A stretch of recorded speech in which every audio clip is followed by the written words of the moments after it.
Hey everyone, how's it going? This is Anthony Cosenza with the Orange and Black Insider Bengals podcast. Great to have you with us again on this program, both live and if you're getting the show afterwards, that's great too. You're here with the Haircut Twins. For those of you who are joining us live, John Sheeran and I got the ears lowered, as they say. John, how are you, sir? Did you enjoy the bye week?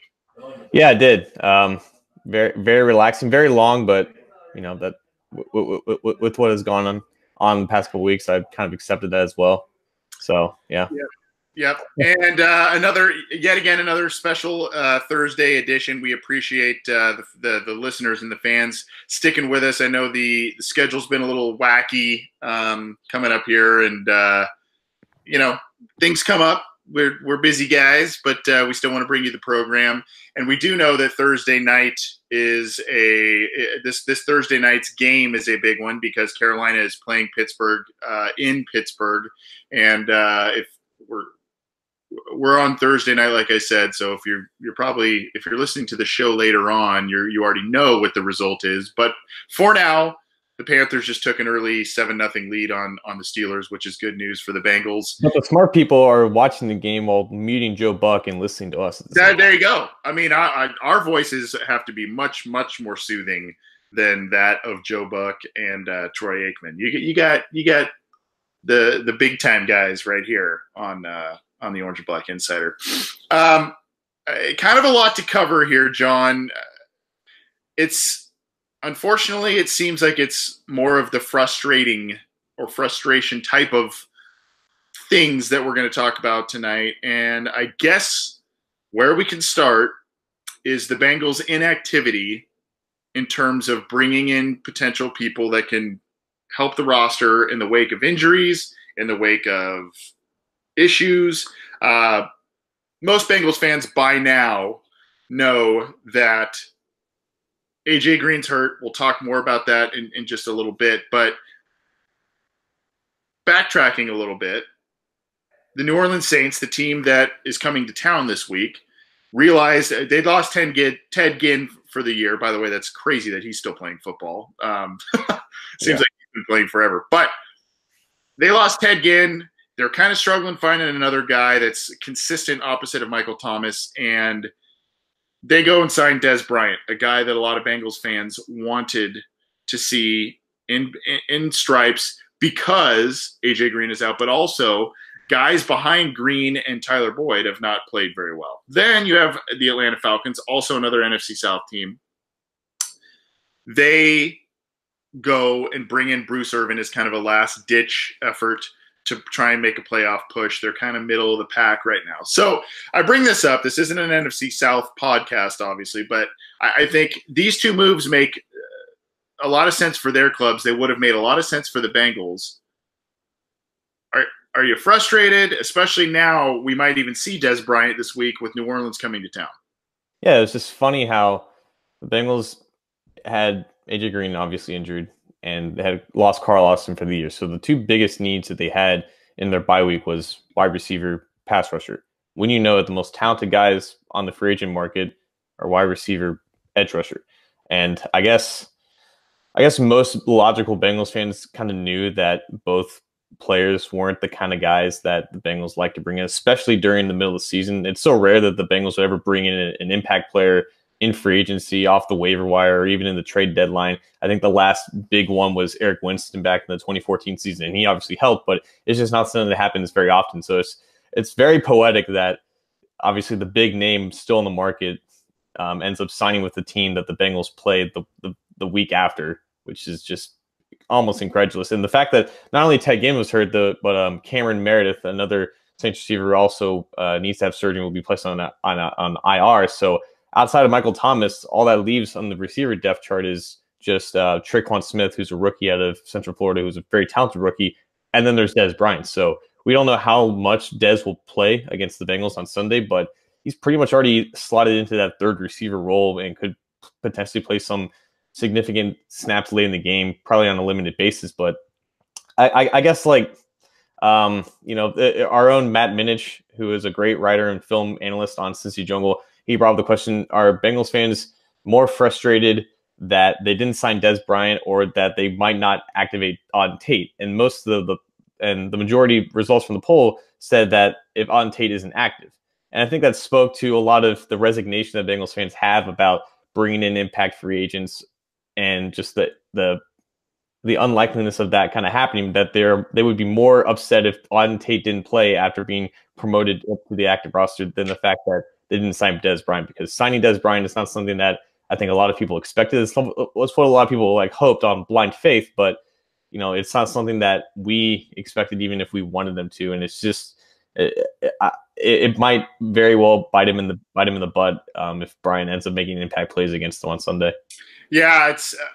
By the way, quick score update on the Thursday Night Football game. Carolina was up 7-0, and I think first or second play that the Steelers had on offense on the ensuing kickoff, they throw a big touchdown to Juju Smith-Schuster to tie it up. So 7-7.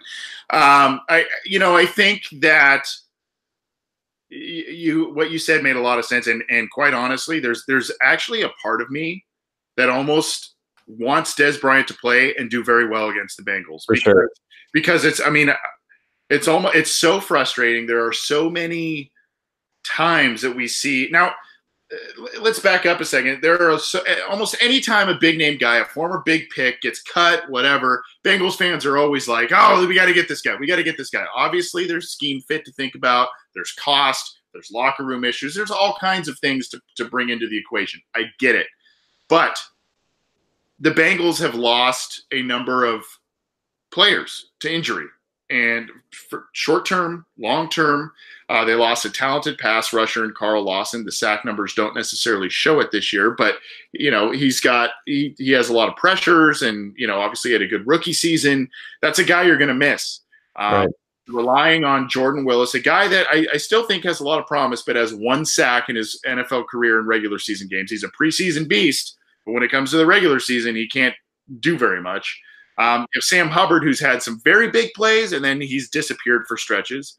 So, you got Irvin floating out there where it's like, well, maybe pay a couple million to get this guy in there for a half a season, a rental deal. Now, he might have been a little bit different because it sounded like he really wanted to go and play in Atlanta and play for his old coach and Dan Quinn. So maybe that was, that played into it. But the point is, and you touched on it, John, the point is look, you don't need to get every single free agent out there. You don't need to get every top tier free agent out there, but there are moves to be made. This team has salary cap room. You shed a couple of guys, George Loka and others, Brandon LaFell, others. Yeah, that helped you get those big contracts to Geno Atkins and Carlos Dunlap this offseason, but you still have room to do something, and you still have ways to improve this team. Eli Apple, another, I think, first-round pick, a cornerback. He was just dealt to the Saints, right? Wasn't he a New York Giant? He was just the Saints.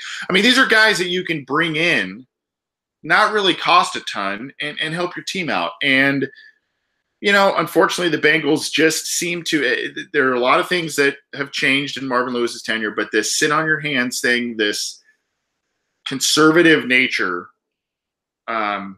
tends – it tends to hurt the team. And it also, you also think, you go back to, I always bring this argument up too, in terms of thinking from ownership perspective. And I want to get your thoughts on this too, John. You look at the crowd that was at the game against the Buccaneers. Now, granted, the Bengals Buccaneers matchup obviously isn't as big as a Ravens game or a Steelers game or, another big team coming into town. But at the time, the Buccaneers were in the playoff hunt. The Bengals, are still in the playoff hunt. I would be surprised to see that stadium was just a little bit over. If they had 2/3 capacity that day, I would be very surprised to know that. And I think that fans just kind of get like, you're not really showing us much in terms of aggressiveness to bring these guys in, to really want us to make us want to buy expensive tickets. Yeah, and I think that what most of us feel is that we just want to see him try, because you could tell me that you could talk to Dez Bryant and Bruce Irvin, and you could ask them to give you a list of preferable teams that they want to join, and I wouldn't be surprised if the Bengals weren't in the top 10, and that's fine.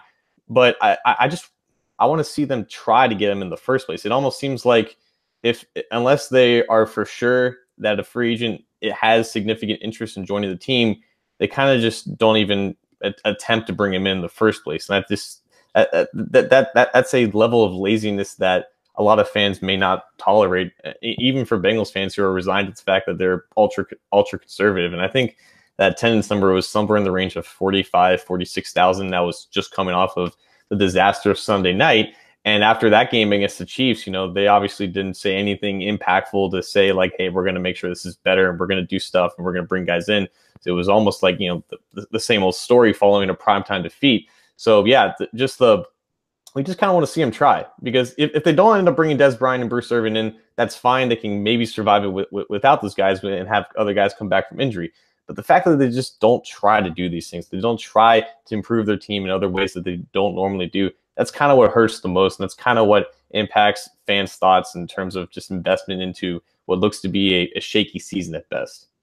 Yeah, and I get it. I mean, there's a fine line to walk, right? I mean, probably their mindset, I would think, is, look, we've put our eggs in the draft basket. We got to see if Jordan Willis has long-term viability. We got to see if Sam Hubbard has long-term viability. We got to see if John Ross has long-term viability. Josh Malone has long-term viability. I get it. And and there's been a lot of criticism both from myself, from other fans, from writers, that Marvin Lewis doesn't play the young guys all the time, or as much as he probably should, when other veterans that aren't necessarily pulling their weight,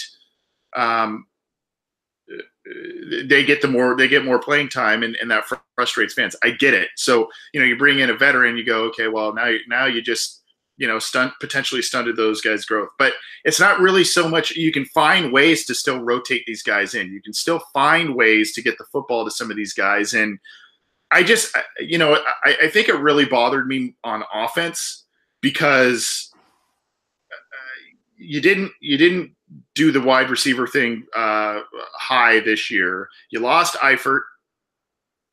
Croft has been gone for a long time. Green is out. Malone's been non-existent. Ross has been out. Core has been a mess. Erickson's Erickson, I guess. He's more of a special teamer than a wide receiver, in terms of contributions. So I think that's just where you go. You just get frustrated and you go, well, why can't you just do something that could help your team? Because you're still in the hunt. You're still right there. Yeah, and I feel like they had a fear that if word got out that they were trying to acquire Dez Bryant and then Dez decided not to join him, which again could have been a likely possibility outcome. I'm afraid that they were afraid of maybe sending the wrong message to guys like Erickson and Malone and even now on Tate, that you're trying to bring in someone to play over them because obviously they're better players, and none of those guys that they're now thrusting into the lineup for Green have shown anything to give us any confidence or hope. But if this team is truly in win now, then they have to realize that the young players that they're trying to develop just aren't there yet. And under the current circumstances, a guy like Dez Bryant could provide a much more impactful offensive contribution for only, I think his salary is like $660,000 this year, and obviously none of it's guaranteed because we're at week 10 of the season. So I just want to see them try. If they fail, they fail, and you just move on to the next opportunity. But the fact that they sit on their hands too much and just rely on guys magically getting better by not doing anything different, it's tiresome, and it obviously leads to the same outcomes that we always see. Yeah, and we've talked about this before. There are hints of the team kind of operating scared. Yeah. They have a lot of the free agent splashes they made in the early middle parts of Marvin Lewis's tenure. Antoine Odom, Antonio Bryant. They still hang on to those fears of, what if we spend this money and this guy doesn't work out and it blows up in our face? Well, it happens. It's happened to every team, and you can't really operate a successful franchise, in my eyes, that way. And I think they still kind of, you hear Jeff Hobson kind of yearly almost regurgitate that kind of stuff. That's why that's why they're not active in March. That's why they're not so active at the trade deadline, all that kind of stuff. Another score update real quick on this Panthers-Steelers game. In 5 game minutes, there's been 3 touchdowns. Cam Newton threw a pick 6 to Vince Williams after Juju Smith-Schuster had a long touchdown. So it's now 14-7 Steelers as Carolina tries to regroup after getting that early 7-0 lead. So interesting game here. It's probably going to be a lot of both these offenses can score. So there's probably going to be a lot of that. This is the Orange and Black Insider Bengals podcast. He's John Sheeran. I'm Anthony Cosenza. You can get this show on YouTube. You can get it on iTunes. You can get it on the Google Play app, the Stitcher app. You can get it on Art19. You can get it on Cincy Jungle. So go get the program. We appreciate all the subscribers and all of the support. I got a great voicemail from a listener actually on I believe it was Friday morning last week. John, he couldn't call in during our normal time. I think his name was Robert. So thanks for the nice message, Robert. He had some kind words for us, and we appreciate that. Speaking of the phone line and text line, you can get in touch with us. We'll be taking calls later in the show, but you can always text us throughout the show, 949-542-6241. 949-542-6241. We will be taking calls and your questions, so you can call us, you can text us, call us later in the show, but you can text us at any point. And you can leave your questions in the live YouTube chat or tweet at us at BengalsOBI. We'll look at that. And then we also have the live comment thread. If you're watching on cincyjungle.com and you want to leave a comment there, we'll keep an eye there. So please do that. Moving on, and speaking of the A.J. Green injury, John, there are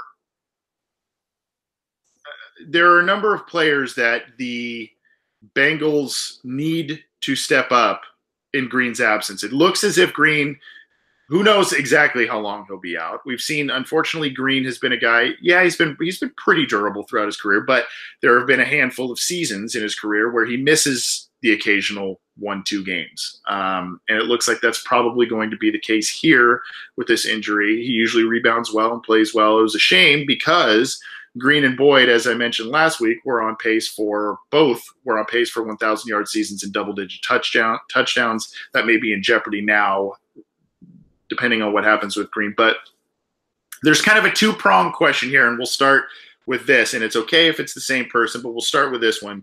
Who needs to step up the most with Green's absence? Obviously against New Orleans and maybe even going ahead.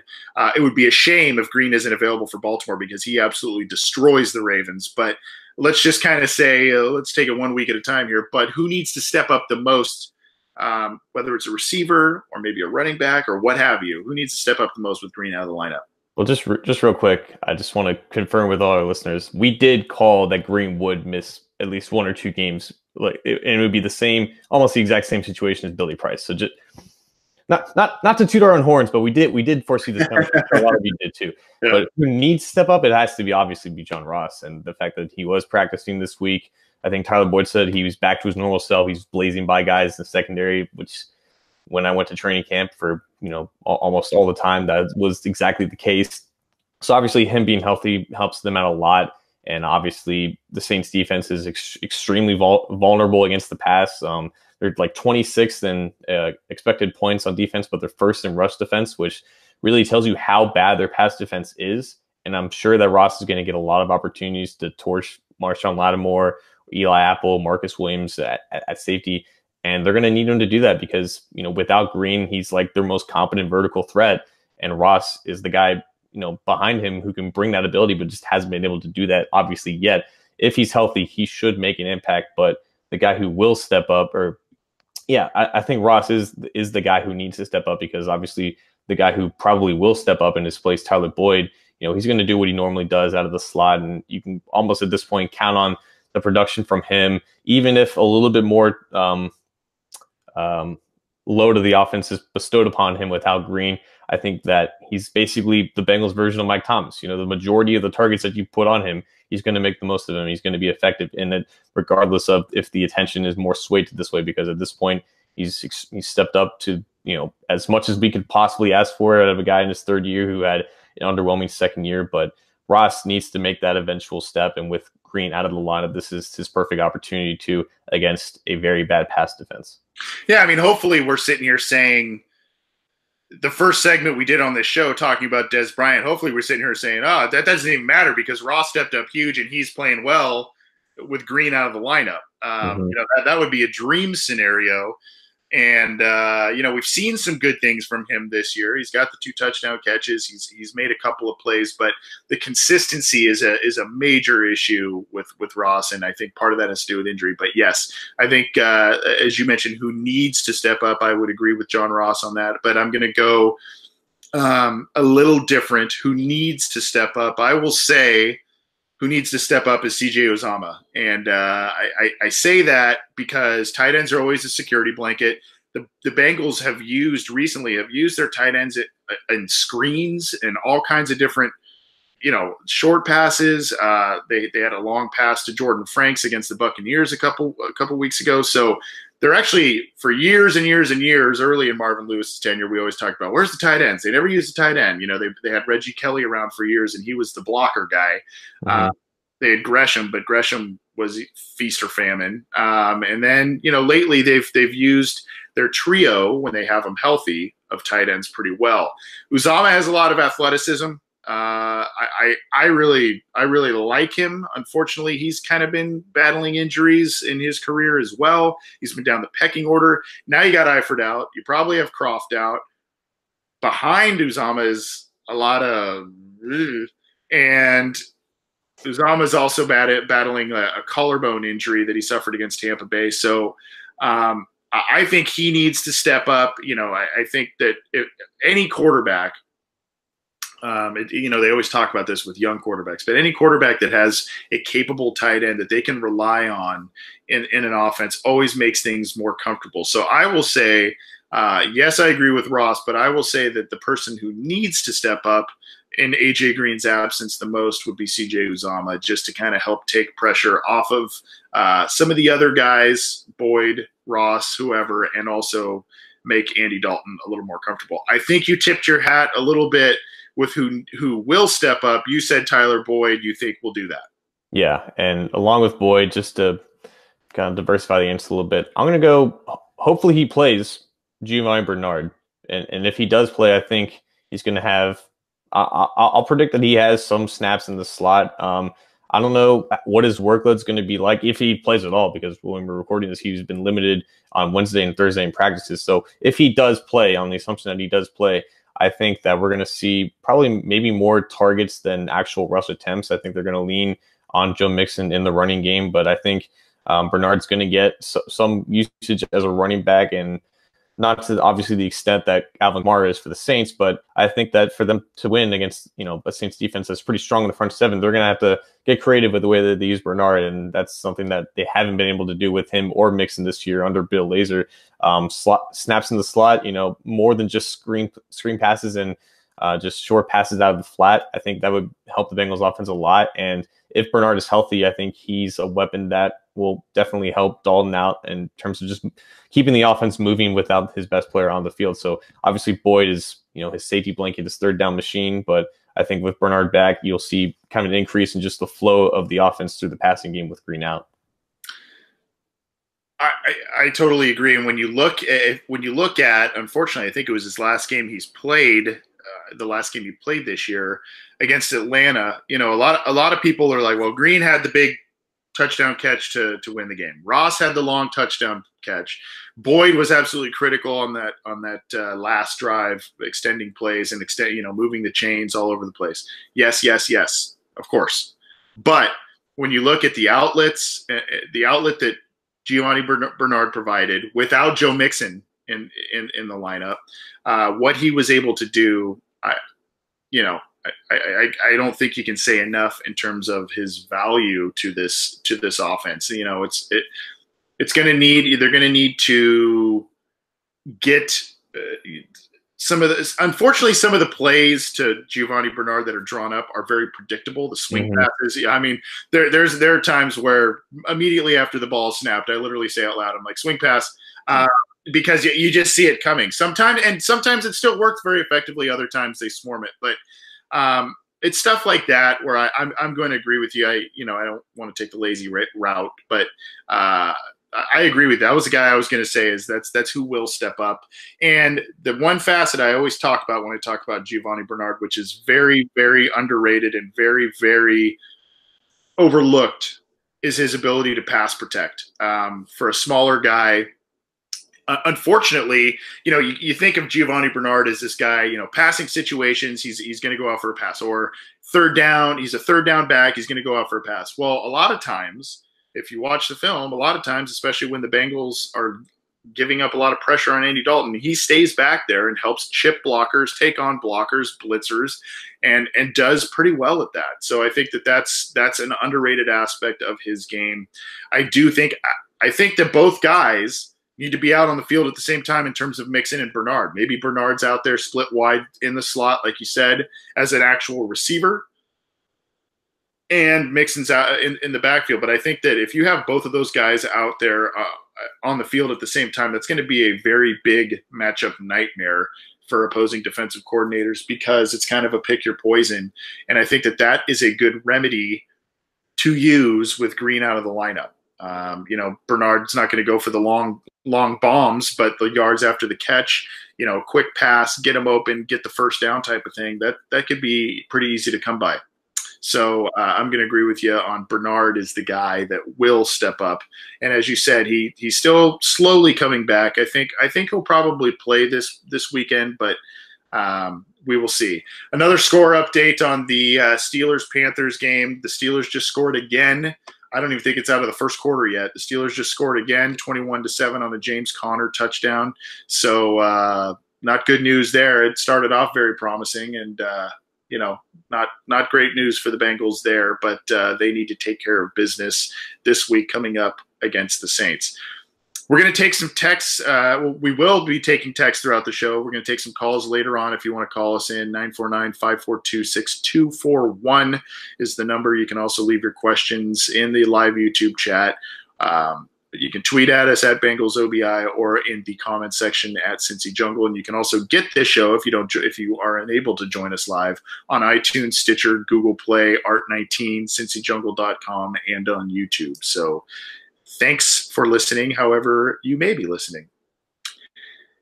Big game coming up here, John. And unfortunately, I think the common perception is that the Bengals are set to get blown out by New Orleans. And I think there's a lot of reasons for that. Cincinnati's defense being one, going up against New Orleans offense being two. New Orleans coming out and beating who pretty much everybody thought was the best team in the league in the Rams last week. So I'm starting this one off on a rosy note, aren't I? What can the Bengals? Because I think the big matchup is the Bengals defense that gets the occasional big play but struggles in the basics, tackling, coverage, letting up big plays, getting off the field on third downs. What's going to be the key, and who are going to be the key players on defense against this explosive New Orleans offense?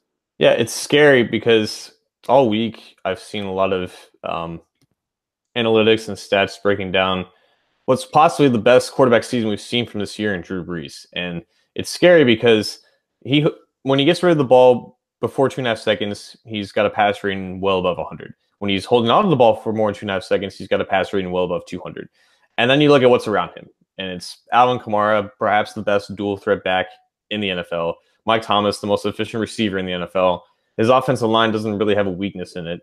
It's an offense without virtually any holes. And the only thing that could potentially slow them down is that they're playing they're going to be playing in less than 50-degree weather along the Ohio River. And I think the defense can take advantage of that, but also, obviously, we've talked about when they play Kansas City in that weather, tackling's hard. And as we saw them trying to tackle Kareem Hunt many times, they failed, obviously. But on the defensive side of the ball for the Bengals, I think that they have to really swarm Kamara when he's releasing from the line of scrimmage, because he loves to run Texas routes, which is basically out and in. He loves to run option routes out of the backfield and really take advantage of which leverage the linebacker is playing him. So obviously guys like Preston Brown and Jordan Evans, they have to be more aggressive than they have been in the past to get their hands on Kamara before he reaches 5 yards past the line of scrimmage, because if Kamara gets space, Breeze is going to be dumping balls up to him all day. He might end up with more than 10 catches and more than 100 yards receiving unless they snuff that out extremely quick. So linebackers have to play monumentally better than they have, and it's scary when they still don't have their best one in Nick Vigil out of the field. And in the secondary, William Jackson is going to be going up against Mike Thomas, and that's going to be a great matchup of two 2016 first and second round picks. Obviously very accomplished and early in their careers, but Thomas gets separation in such a physical manner. He's a physical specimen at 6'3", like 215 pounds, and he's basically the Marquise Colston 2.0 in that Saints offense. And Breeze has such a tremendous chemistry with him, targeting him over the middle. Thomas's catch radius is out of this world, but William Jackson's ball skills are also extremely impressive. And if Jackson can, again, match the tenacity downfield in his routes and not let him out physical him downfield, he has a chance to at least slow down Thomas, because at this point, Thomas is going to get his 5 to 6 catches, maybe 70, 80 yards. He's basically, in terms of production, he's like their AJ Green, right? He's going to get his, and that's something that just can't really be stopped. So Jackson is going to have to play a much better, more physical game, and obviously Drake Kirkpatrick as well. So I just think that those two weapons are the ones that they really have to key in on and not let them win early in the ways that they normally win. I agree. I totally agree with all of that. I'm gonna get a little crazy and probably go a little old school on you on this one.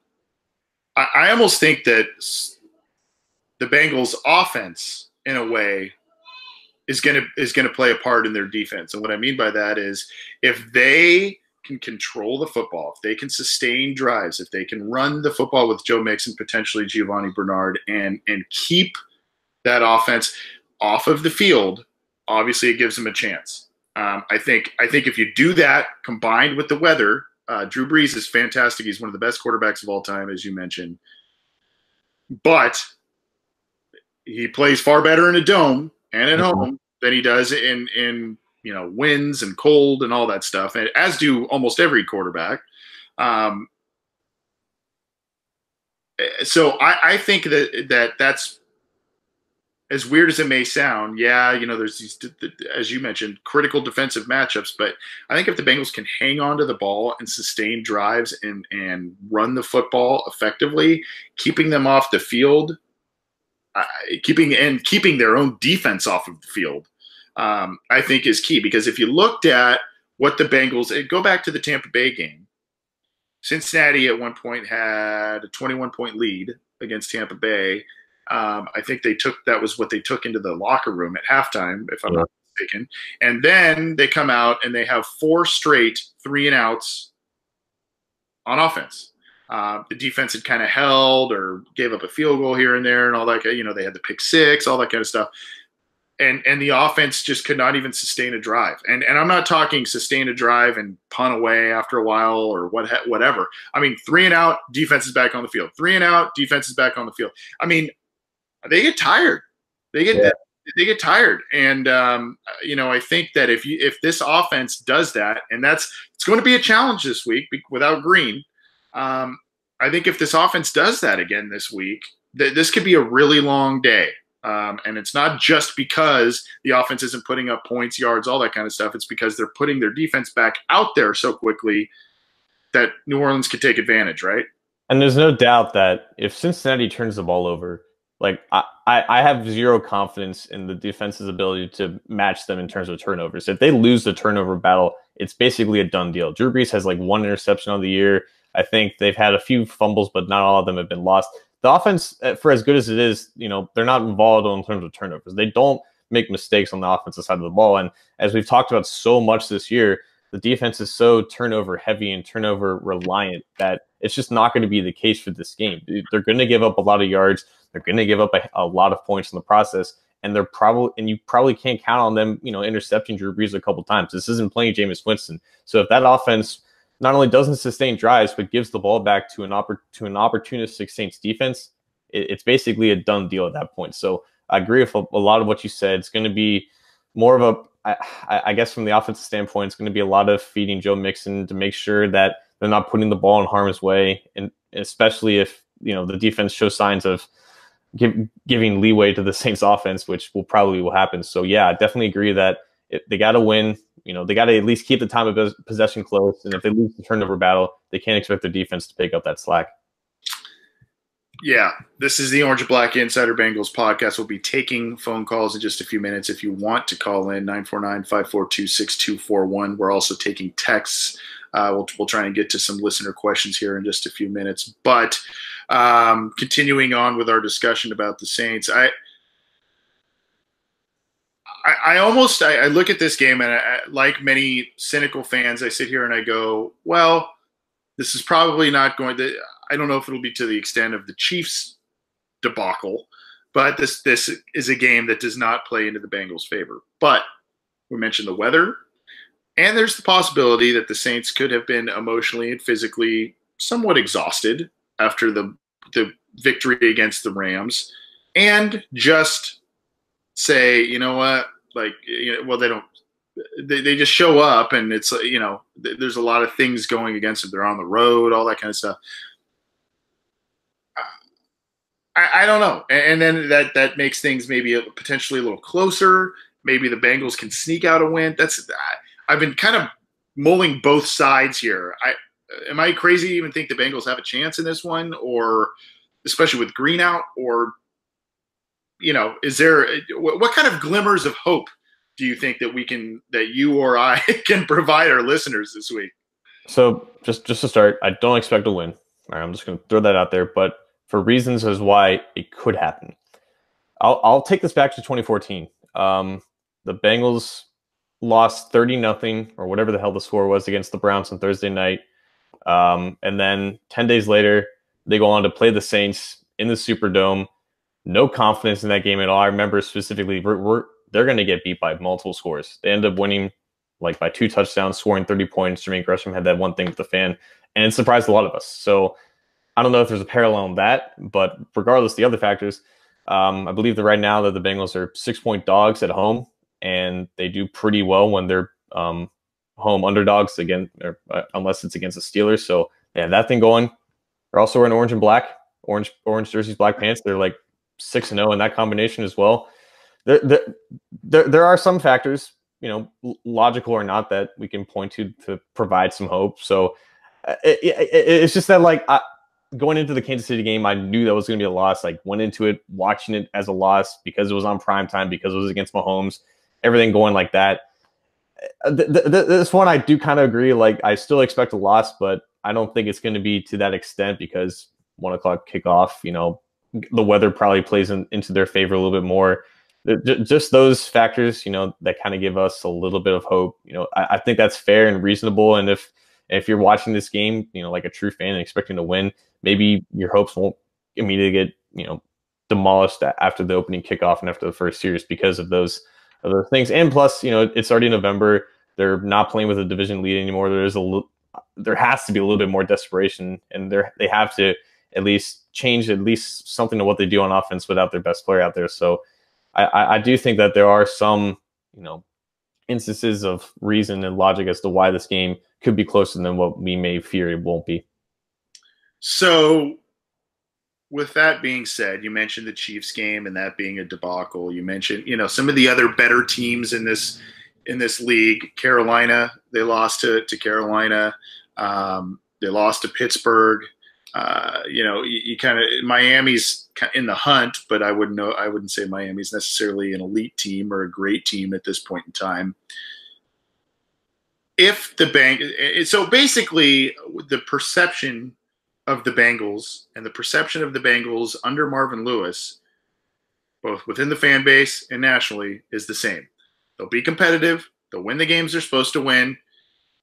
And they might make the playoffs, so they'll be in the hunt towards the end, probably, right?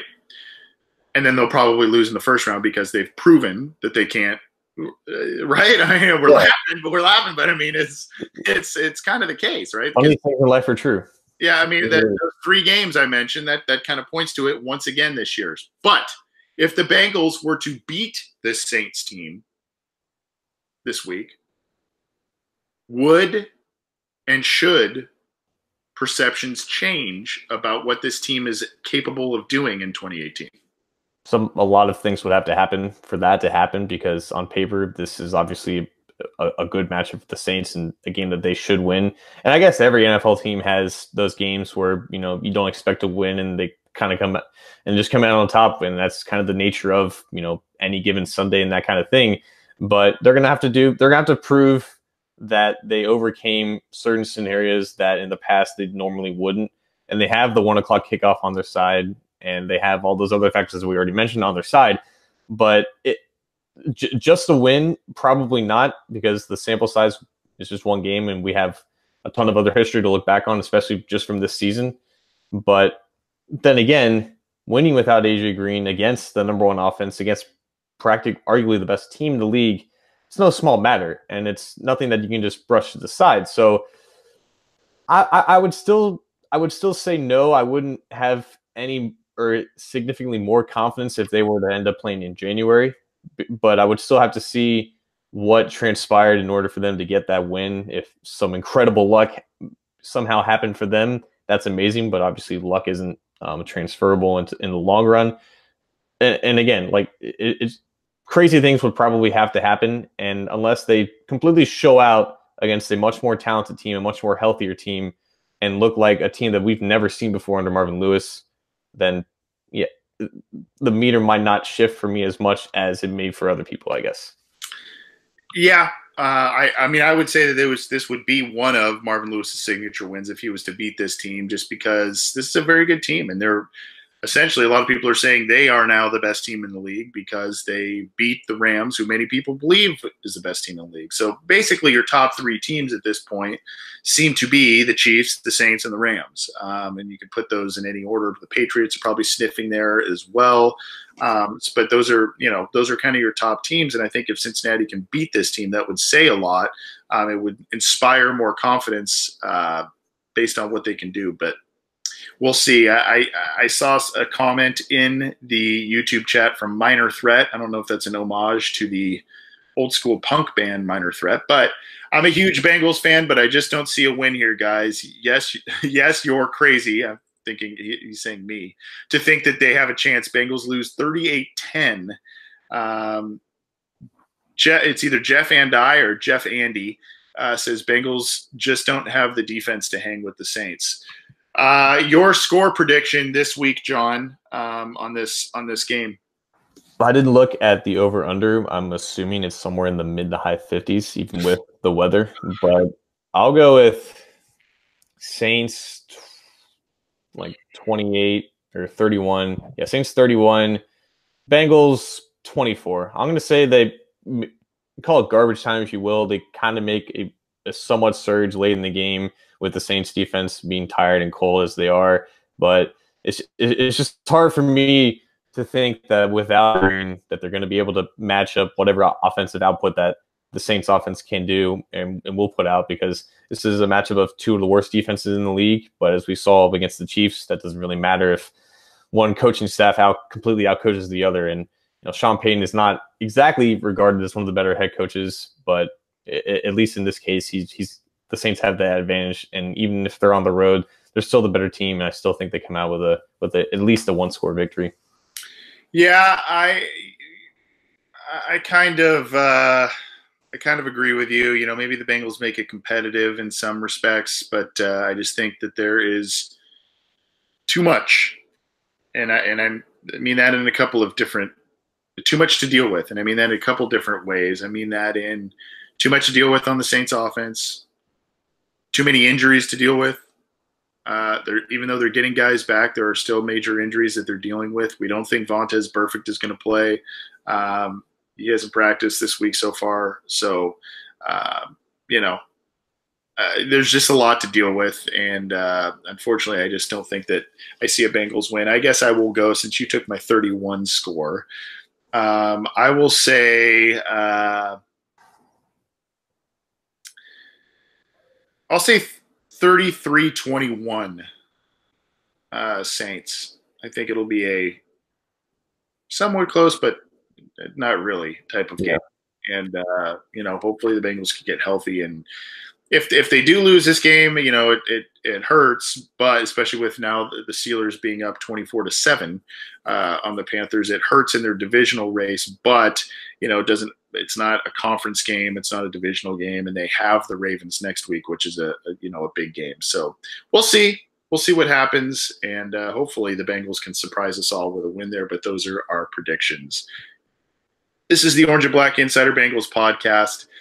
You can get this show on iTunes, YouTube, Google Play, Stitcher, Art19, and CincyJungle.com. So please do so. And we appreciate your support. I see Jeff. It's either Jeff Andy or Jeff and I. I don't know. I can't tell. But in the live YouTube chat, he predicted 34-17 Saints. We're going to get to some listener questions and get out of here, folks. We're cruising through this show tonight, which is usually we go a little long, but we might finish up a little early. If you want to give us a call, we've already got a couple of questions teed up here. If you want to give us a call or text 949-542-6241, this is the time to do it. And we will try and get your questions on the air. But for now, we've got a couple in the live YouTube chat that I wanted to get to, John. One is from Sean Blankenship. It says, would you activate Auden Tate if only for red zone targets? Now, just a little background, the Bengals recently activated him to the roster this last week, especially in the wake of A.J. Green's injury. So he is now on the 53-man roster, but we don't know if he will be activated or not this week. You mentioned, John, that Josh Malone was on the injury report on Thursday. So that's an interesting thing. But do you think that Auden Tate could be – we've talked about this a lot because his size, lack of speed, but good hands.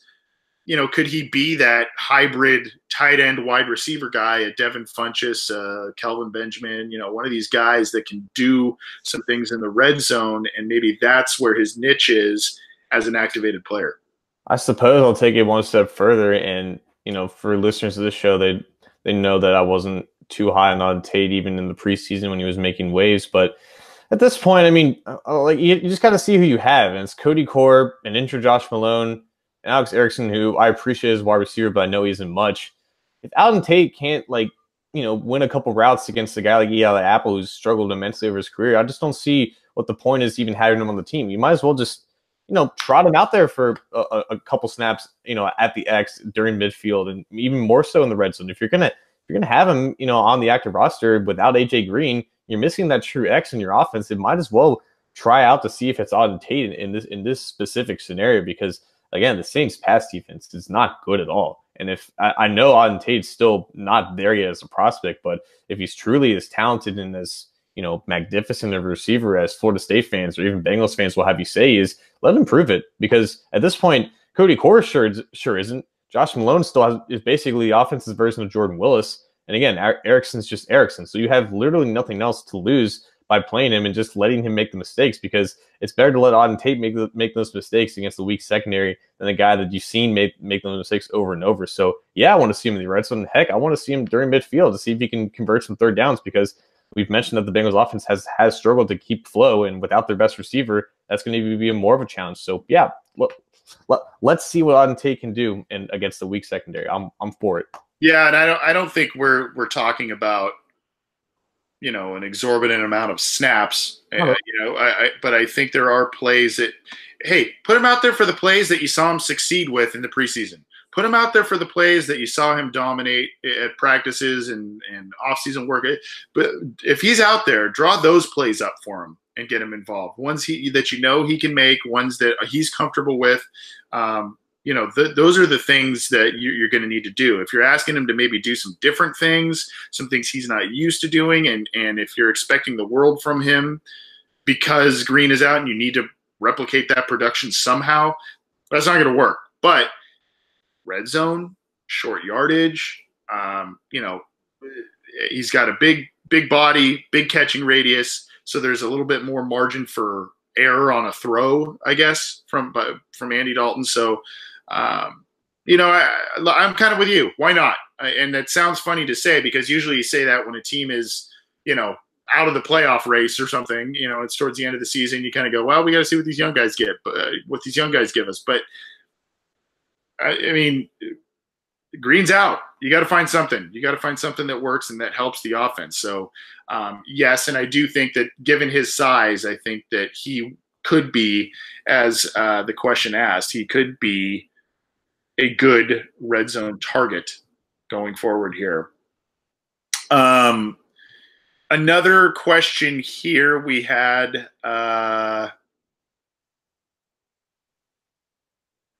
Let's see. Oh, okay. Vernon Lawson. This is an interesting one in the live YouTube chat.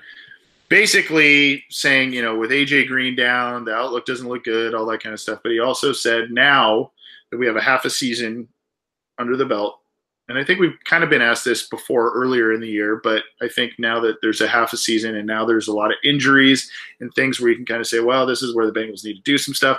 He's talking about draft priorities next year. So positional draft priorities. You mentioned struggles at linebacker. The defense just is porous this year. That's coaching, also maybe talent at certain positions. There's a lot of tough decisions potentially for the Bengals to make too on both sides of the ball coming forward. Tyler Eifert, do you give him another shot, or do you say, dude, we already gave you the 1-year deal on a prove it thing. You still couldn't stay healthy, even though it was a freak thing. Maybe it's time to move on, and tight end is a high priority. What do you do about Vontaze Burfict, right? I mean, in the limited time what has he played? 2 games this year? Mm-hmm. And in those games, he didn't even play well. And he's been hurt or suspended this year. He's been proven to be relatively unreliable in certain facets. So where do you look? What do you prioritize in the next couple of, as the offseason approaches? We don't want to say that this season is over because it's not. The Bengals are right in the hunt. But there are warts on this team that are very noticeable. Yeah, and I think it just boils down to 3 things. Just right side of the offensive line, still an issue, whatever you want to look at it. It could just be one position if they move Billy Price to right guard. But, yeah, right tackle is still a need, even if Bobby Hart's not been the total disaster that I kind of predicted. He's been okay, but they can definitely do better, and there's talented tackles coming up in the draft. Linebacker, not only just with Vontaze Burfict, but there's nobody else besides him when Nick Vigil's not on the field, and he's entering the last year of his contract for 2019. And then, for tight end, they need that vertical threat there because, as much as I liked Uzomah and as much as you like Uzomah, he still hasn't proven to be that consistent guy there. And there's and you look at the defense, and the defensive line's pretty solid with Lawson healthy. With that, we'll see how much that second pass rusher is still needed behind Lawson. And the secondary, I think I'm, for the most part, comfortable for where it is now because Drake Patrick has his ups and downs, and Darius Phillips has shown some promise at slot corner. If they move on with Dark Wes Denard, obviously another receiver would help with depth because the guys that are developing there still haven't really shown anything. And then backup quarterback as well, but that's not, if they want to keep Dalton for another 2 years, it's not something they need to invest with more than like a 3rd round pick. So top 3 needs probably still right tackle, linebacker, and tight end because of just so much uncertainty and such ineffectiveness to what is there right now. This is going to probably come out the wrong way, but when I saw Alex Redmond's missing of practices earlier in the week, I got a little, I don't want to say excited because I don't want the guy to be hurt or anything like that, but I wish it would at least force the coaches to maybe think about the Hopkins Price both starting thing, and give it a shot. And hey, we could be idiots and it doesn't work. But I think it's worth a look because Hopkins played well at a secondary position coming in for Price. Price was a guard in college also, and then he transitioned to center. So, I mean, it just kind of makes sense, but the Bengals are pretty set in their ways on that front. At any rate, hard to disagree with what you're saying. Like I said, there's some tough decisions to make, and I mentioned a couple already. You also may need to face a couple of tough decisions at edge rusher. I mean, Lawson will now be coming off an ACL tear, and he's had an ACL tear in both knees now. That's not good. Michael Johnson's getting up there in age. That, yeah, you drafted 2 defensive ends the past 2 seasons with third-round picks, but again, we talked about Willis earlier. We don't know what's going on there. And then wide receiver too. Yeah, you've invested high picks on 3 guys, borderline 4 if you want to count Malone, but there's just not much happening behind Green and Boyd at this point. So, there's just some tough decisions that the Bengals need to face going forward. You mentioned the secondary and the cornerbacks. It's a shame that William Jackson, Dre Kirkpatrick, and Darqueze Dennard, for varying reasons, have combined for goose egg interceptions this year. That is not good. And that needs to change if the Bengals defense is to make any kind of a turnaround. So, that's it's hard to disagree with you on direction for the draft there, but good question there from Vernon. Let's go with one more and we'll get out of here, John. And this is from AJM. I don't know if that's a tip of the cap to Mr. McCarron or not, but we'll go with it. We kind of talked about this last week. Basically, it's just another facet of what we talked about last week. But basically, he or she is asking, is the defense struggling due to Terrell Austin's system, or is it simple communication issues? Now, I teeter on this because I wrote a mailbag on this on Cincy Jungle, and it was based on some of these questions we've received. And I saw it as, Gunther and Zimmer, when they drafted guys or when they were here and the team drafted guys like Kirkpatrick in the first round, Dennard in the first round, Jackson in the first round. These are press man corners. These are guys that you want to put on an island, and these are guys that can get physical with receivers, jam them up, all that kind of stuff. They also have good, pretty good speed. They can play catch up if they get beat, that sort of thing. And so what those guys, Zimmer and Gunther, like to do, they like to kind of leave those guys on the islands a bit. Yeah, they use the safety to help out back there, but they would do a lot of island coverages with those guys, try and get pressure up front. Now, that's been all kinds of inconsistent this year, and to me that points to Austin.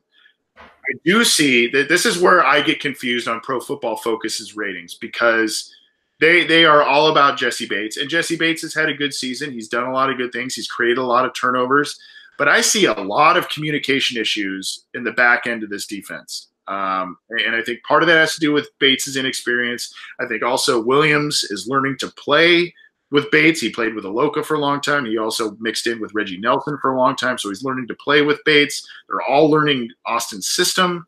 But it seems to me that there's a very high amount of big passes, big touchdowns, and a lot of looking around at each other and where are you type of thing. Your thoughts? Yeah, I think it's, like you said, a combination of both. Just when looking at just the linebackers, and this might just be transcends to more than just an Austin thing, but just in the recent history of just the Bengals defense, they don't ask their linebackers to do a lot, and they ended up getting very little production from them as a result. And Joe Goodberry has, observed this a lot on Twitter in terms of his film reviews and how little of depth that the linebackers play in coverage, and that allows the middle of the field behind them to be so vacant. And typically in the past they've had their safeties play, decently back because they just don't have the range. And as a result, the middle of the field is vacant, wide open, and so you have passes going over the middle, uncontested, and then on some place where they do drop their linebackers back, then just the short intermediate middle of the field is wide open for running backs and tight ends. So I think that's something that Austin has failed to evolve in the current landscape of the defense. But we also can't forget that they don't have talented linebackers really without Nick Vigil on the field. And if Nick Vigil is your best linebacker, that position group in itself is not very strong in the first place. So definitely a severe lack of personnel from that group. And then just in the defense, if linebacker is your least talented group, it's not the end of the world. But just for the fact of how little talent there is there, it's such a strong issue. And a guy like Zimmer was able to compensate without star players there because he was such a talented mind for getting his edge rushers and his quarterbacks to play at a high level. And it's something that Terrell Austin just hasn't been able to do with the guys that have needed to step up. So I definitely agree with you with the fact that Bates being a first-year player, as impressive as he has in a vacuum, if they're relying on him to consistently make the right reads and calls and coverages, there's going to be mistakes. And we've definitely seen, Jackson and Kirkpatrick, leave wide open guys in their zones because they thought they were passing off to someone else. We've seen double moves happen. We've seen a lot of miscommunication specifically from that Buccaneers game where big plays have happened. That's kind of why they let up that lead. So yeah, definitely a strong sense of a lack of communication from the back end there. But even with that said, we have to admire the season that Bates has had and maybe put more blame on Austin for really putting that load on Bates and not maybe on Williams to make those calls and to make those adjustments in coverage as we've seen them do. So I do think it's a little bit of both, but we can't all put it on Austin when we look at what the personnel he's been dealing with injuries and such. Yeah, and Rel Phoenix in the live YouTube chat says it's tackling ! Yes, but that's just part of the problem. Right. Getting off the field on third down, letting up third and long situations, second and long situations, that's a problem. And hey, it's easy to bash Austin, and yes, he is to blame, but there have been times, how many times has I mentioned earlier about the trio of Kirkpatrick, Denard, and Jackson not having an interception. How many times have we seen Jackson and Kirkpatrick this year get their hands on footballs that should have been intercepted and were not? Yeah. And those have changed the landscape of those games in which I think there was 3 or 4 games in a row where Kirkpatrick had a should-be interception, did not. Jackson, I could think of at least 2 that happened this year. I mean, you get your hands on half of those, that's a big deal. And then, like you said, the injuries pile up. Vigil, Denard, Lawson now, Perfect being out of the lineup for various reasons. I mean, that doesn't help anything. And the pass defense is dead last. Maybe the remedy, you talked about Darius Phillips. Maybe the remedy now is going more nickel and dime kind of base defense, get more defensive backs out there. There may be some mismatches in terms of tackling on that front, especially if it's against a big tight end or something. But, it may limit some of these big plays and get more of those guys out there. I don't know. But, again, we've talked about this on the show basically since the Bengals started this year. And that's the way they're winning and the concern of sustainability for this team to get to the postseason and through the postseason with basically a defense that's ranked near or at the bottom in a lot of major categories. It's very hard to do that, especially when, yes, Andy Dalton's playing very well, potentially some of the best football in his career, but when you don't have a Rodgers, a Breeze, a Brady that you can say, okay, well, the defense is faltering, but we've got a guy that can put up 35, 40 points a game, no problem. I don't know. And like I said earlier, John, the offense has also played a part into this issue because the Bengals for the first 2 quarters come out a lot of times real hot, and then they disappear in that third quarter and early parts of the fourth quarter, a lot of 3 and outs, and just getting the defense back out there when they need a rest. And it's not helping things either. So there's a couple of things at play there. This is the Orange and Black Insider Bengals podcast. Thank you for joining us live, and thank you for downloading the program. You can get it on YouTube, on iTunes. You can get it on Art19, Google Play, Stitcher, and CincyJungle.com. Quick score alert. This game is absolutely crazy, this Steelers-Panthers game. I don't know if you're watching or keeping an eye on it, John. I am. Sure. There goes Antonio Brown. Yep. The Panthers scored to cut it to 24-14. And like what happened earlier, a few plays later on offense, the Steelers cut. They strike back, and they are now at 31-14, 31 points with still 3 minutes left to play in the first half. Crazy. That's crazy statistics. And if you have Christian McCaffrey or Antonio Brown or James Conner, you're probably a pretty happy guy in terms of fantasy football this week. Because I think my roommate has both Brown and McCaffrey. So I hope you're not playing them. No, I'm not. Well, that's good. We're gonna get out of here. Thanks for all the questions, folks. Thanks for tuning in, and thanks, like I said, for dealing with the scheduling going on this these past couple of weeks. John and I have been pretty busy with a lot of different things, and we appreciate you hanging with us.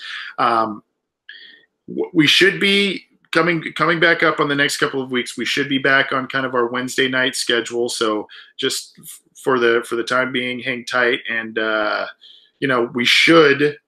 John and I will have to talk, but we should be having a program probably on that Wednesday before Thanksgiving, maybe earlier in the week, depending. John, you and I can talk about that, but we're still planning on having a show that week, or at least I am. Yeah. So we can go from there, and hopefully next week we're talking about a huge win by the Bengals over the Saints. Any final thoughts, John, as we close up shop? We're in November. I can't believe it. Yeah, my beard is growing by the second. I'm not shaving for no shave, but okay. Is that a Movember thing, or what? Very much of a Movember thing. Okay.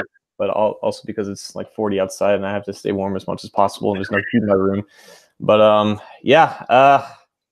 again, I'm gonna be watching this game with the expectation to lose. But if you're like me, it doesn't make you a bad fan. It's just the Saints play great football, and I'm looking forward to that, and I'm looking forward to see how the Bengals can counter whatever they have to counter, and if the Bengals, if they're truly different, then they'll rise to the occasion without their best player in AJ Green against the bad defense. And I just think that this game will tell us a lot, and at least for me personally, watching with minimal expectations helps. But if that's not your thing, feel free to go crazy and have your heart beating out of your chest.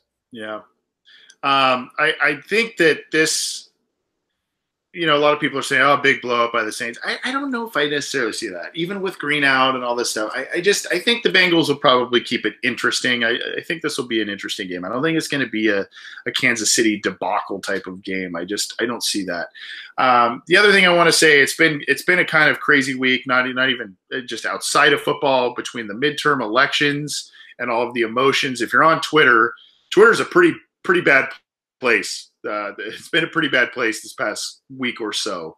A lot of spite and different things coming from both sides of the aisle and all of that. I don't want to get into politics, but a lot of people are very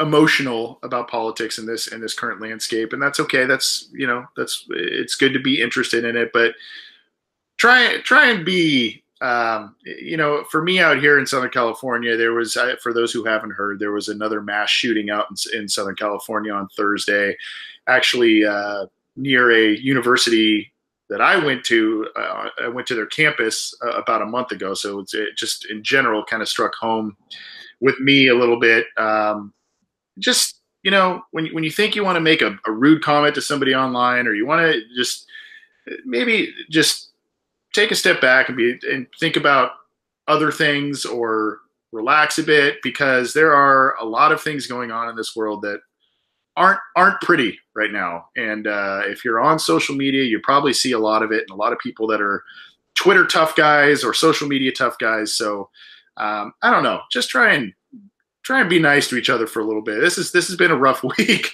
in a lot of different aspects, and keep your thoughts with the families that were affected in that shooting. It's a horrible deal, and it's becoming more and more frequent, unfortunately, and that needs to stop one way or the other. So I don't mean to bring the show down on a somber note, but let's try and be kind to one another for a little while here. There's enough hate going on in the world that's too much to bear sometimes, right, John? Yeah, I'm glad. I was kind of saving that for you because of the